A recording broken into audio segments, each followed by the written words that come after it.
brano stumden delhen poloten rugby. Videomo vo desket gennar penaos brano stumden delhen an vet poloten rugby.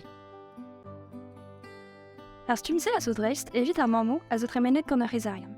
Pe yon eve ket laket pouezo ar rouf.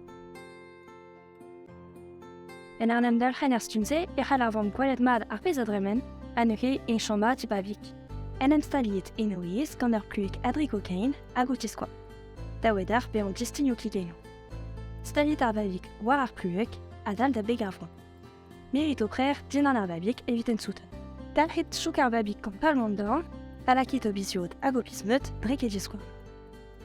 Nestar dit ket an dorn, les ar vij danetra nemet d'ober pand ar vavik. Lodenizel an korf ar vavik a voeza war ar pluek.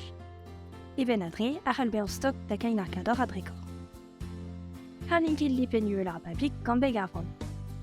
Justu pa digor ar braz ar kilo, tostaet ar vavik deus ar vant.